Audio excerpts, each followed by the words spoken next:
3 minutes earlier, the unimaginable unfolded. Keir Starmer, the figure who once vowed to rebuild faith and guide Britain with steady resolve, endured his darkest moment as Prime Minister. Journalists, who for months had cushioned him with gentle inquiries and respectful reporting, finally turned, and when they struck, the impact was savage. No spin, no shield, only a crushing hit that left Starmer vulnerable, disgraced, and cornered. What had been murmured behind closed doors is now proclaimed from the rooftops. His authority is disintegrating, his reputation as a political savior demolished, and his hold on office appears frailer than ever. The issue isn't whether this was a difficult day, it's whether this marks the beginning of collapse. Today became the moment the illusion shattered completely. For months, Starmer's advisors had believed they could dominate the storyline, that the press would never assail him as ruthlessly as they once did others. But that delusion ended abruptly. The press briefing intended to project power descended into a display of fragility. Each inquiry pierced like a blade, each headline smashed like a hammer, and with every strike, the Prime Minister's carefully built persona unraveled. The Sky News, The Guardian, GB News, different outlets, distinct audiences. Yet, for once, they were unanimous in their verdict. This was a calamity, the sheer boldness of sending him into the core of the Red Wall. Imagining he could win back alienated voters by attacking Nigel Farage collapsed disastrously. Rather than appearing like a fighter, Starmer looked like a man shaken, frantic, and consumed by his adversary. Reporters openly ridiculed the fact he invoked Farage's name repeatedly, as though the populist outsider had lodged permanently in his thoughts. The instant one correspondent asked why Farage sounds more human than the Prime Minister himself, the hall erupted, not with laughter, but with silence sharper than any insult. The mask slipped. The man who once claimed to embody the dreams of millions appeared a hollow politician, running on stale slogans, incapable of defending his record. The storyline is shifting, and it's shifting rapidly. What was supposed to signal authority turned into a public execution. This wasn't merely another bruising day in politics, it was a watershed, the kind of event historians will later describe as the moment the tide moved against him. If part 1 was the collapse of Starmer's persona, part 2 is the fallout, the ruthless interrogation, the contradictions, the hypocrisy revealed. The media smelled weakness, and once the first blow landed, the rest followed like a tidal surge. One by one, correspondents tore into him, exposing cracks in his leadership that could no longer be hidden. The problem wasn't only Nigel Farage, though. His presence dominated the exchanges like an unwelcome ghost. The deeper problem was trust. Trust that had already been eroding and now seemed to vanish completely in front of the cameras. You entered the election pledging to freeze national insurance and preserve the 2-child benefit cap. One journalist pressed, "You've increased national insurance on companies and now you're considering scrapping the cap. Isn't criticizing Farage's financial credibility a touch hypocritical?" The words lingered, cutting through the Prime Minister's rehearsed soundbites. For the first time, he had nowhere to escape. His attempt to present himself as the dependable alternative to the turmoil of Farage and Reform UK collapsed under the weight of his broken pledges. What followed was worse than awkward. It was ruinous. Viewers across the nation witnessed a Prime Minister trapped, shifting uneasily, stumbling through responses that persuaded no one. The very storyline he tried to craft, that he was the reliable, trustworthy pair of hands, was torn apart in real time. And the correspondents never relented. They challenged his authenticity, asking why a man who continually reminds voters of his working-class background sounds so wooden, so rehearsed, so detached. They ridiculed his fixation on his rival, asking why every address now seems less about Labour's vision and more about Nigel Farage. The irony was glaring. In trying to diminish Farage, he only amplified him, boosting his relevance and validating his influence. What was planned as a Labour offensive ended with Starmer on the defensive, battered and exposed. And this is where the true danger lies. Once the press turns, it rarely turns back. For nearly a decade, Keir Starmer was handled with kid gloves. Now those gloves are gone, and every contradiction, every weakness, every broken pledge will be dragged under the spotlight. Today wasn't just about losing command of a press briefing. It was about losing command of the storyline, the one weapon every modern leader depends upon. Without credibility, without faith, and without the ability to command the stage, Starmer faces a steep decline. The press has delivered his knockout strike, but what follows could be far worse: the slow bleed of a leader who has already lost the room, the electorate, and possibly even his own party. What makes today so remarkable is not only the sheer ferocity of the press, but the symbolism of the downfall. A Prime Minister can survive hostile headlines, even combative questions. But what Starmer endured today was something far deeper: a public dismantling of his authority.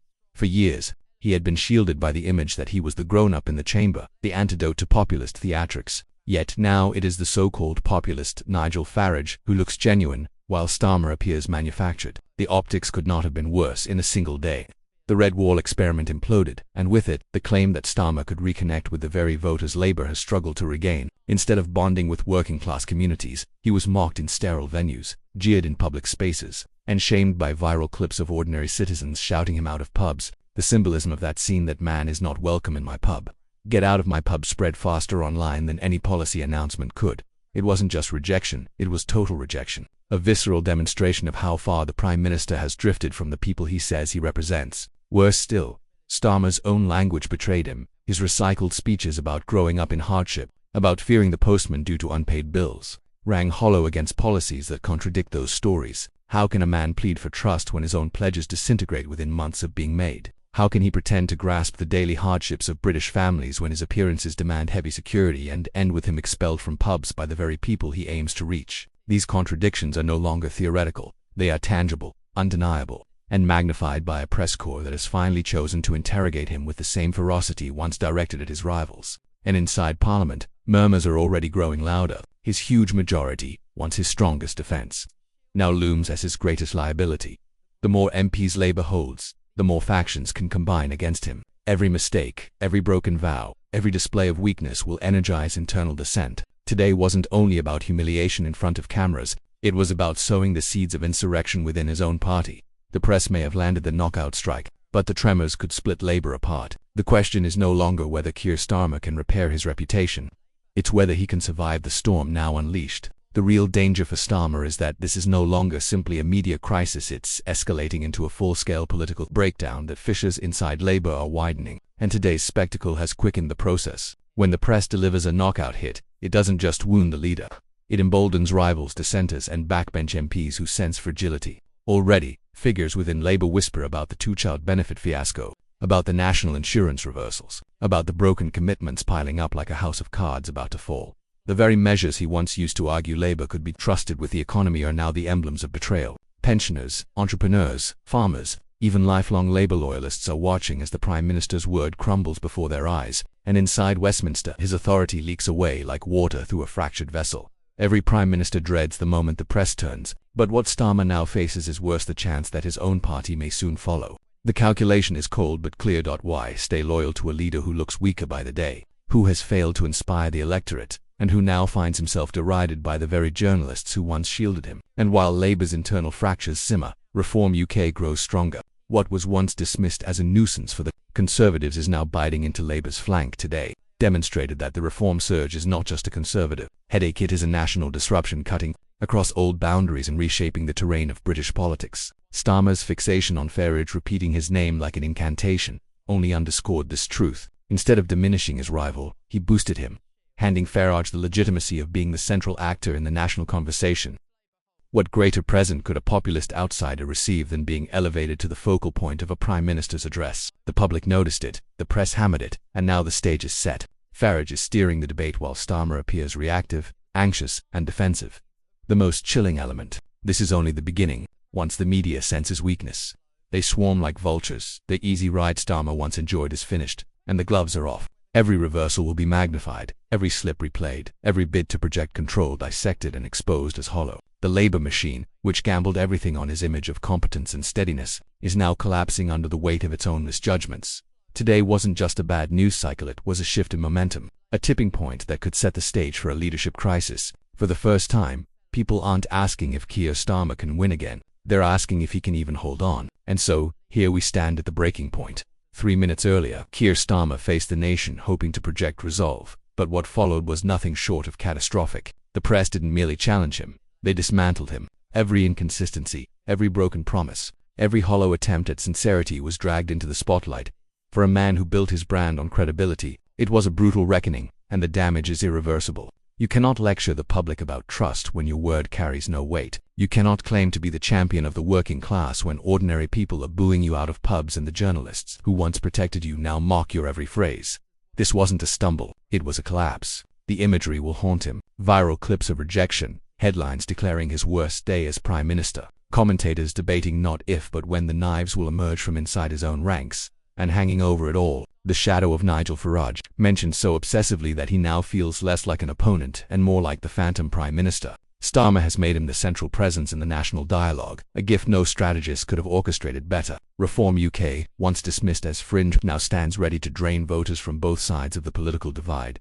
The old lines of left versus right are dissolving, and Starmer, instead of shaping the future, looks as though he's already been overtaken. What follows could prove even more destructive than today's humiliation. The press has shifted, and with it, the entire political climate. Starmer can no longer rely on the protective silence he once enjoyed. The scrutiny will be relentless, the headlines unforgiving, the narrative merciless. Inside Westminster, Labour MPs will be forced to confront a stark reality. The man they chose to lead them may not be a man capable of carrying them through the storm. And for Starmer himself, the path ahead narrows with each passing hour. The question now is stark.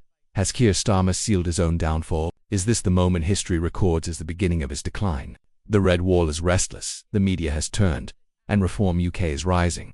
The people who once trusted him now feel betrayed, and the Prime Minister, who promised stability, now looks like a man sinking into political quicksand. The knockout punch has landed, but the final count has not yet been called. Will Starmer recover? Or has the clock already expired on his premiership? Only time will answer. But one thing is certain: British politics has changed forever, and nothing will return to the same again. What makes this moment so explosive is that the fallout isn't confined to one news cycle. It is spreading outward, reshaping politics in real time. The press have drawn blood, but it is the aftershocks that will prove most perilous for Keir Starmer. Every major political collapse begins with a single fracture, a point where the facade gives way and the aura of authority evaporates. That point has arrived. What began as murmurs of doubt has erupted into open questioning of his fitness to lead, not just from the press, but from the very citizens he once claimed to understand. And when credibility evaporates, everything else follows. Starmer's greatest asset was never charisma, it was the perception of competence. He was the figure who, in the minds of many, could stabilize the nation after years of upheaval. But competence is a fragile currency, and once the illusion fades, the fall is sudden. Today's fiasco revealed that Starmer is no longer perceived as the steady hand, but as a man adrift, recycling cliches and struggling to defend policies that contradict his pledges. The harm runs deeper than embarrassment. It is existential. When the press uncovers contradictions, voters begin to wonder what else remains concealed. When the public hears you invoke your rival more frequently than you articulate your own vision, they start to question whether you possess one at all. And here lies the true danger: momentum. Political collapses rarely hinge on a single scandal or one disastrous day. They depend on momentum shifting so rapidly, so dramatically, that recovery becomes virtually impossible. Before today, Starmer was already slipping in the polls, with Reform UK biting into his support and disenchantment rising across the Red Wall after today. That decline could spiral into freefall. The sight of journalists tearing into him, clips spreading online showing him cornered and defensive, will only strengthen the perception that his time is up.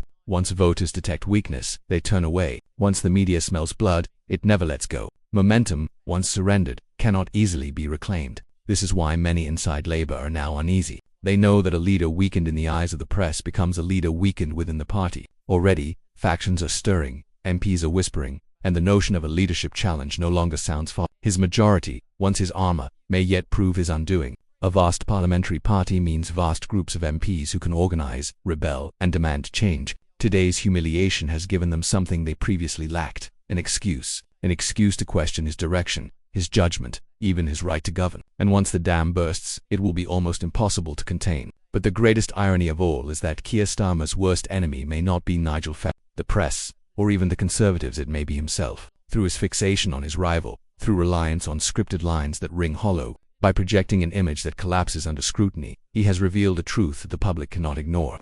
The man who promised authenticity is in fact trapped in a cycle of calculation and spin. The very traits he once mocked in others, detached, unrelatable, hollow, these have become his defining weaknesses. And so the question looms larger than ever. Is this the moment when the nation stopped believing in Keir Starmer? Was this the day the narrative broke, when the illusion shattered, and the people saw their Prime Minister as just another politician, inauthentic, untrustworthy, and overwhelmed? History is littered with leaders who seemed untouchable one day and finished the next. The collapse of credibility is swift, ruthless, and unforgiving. Today may well be remembered as that moment for Keir Starmer. The knockout strike has landed, but the count is still ticking. And as the country watches, one truth stands clear: the political landscape will never look the same again.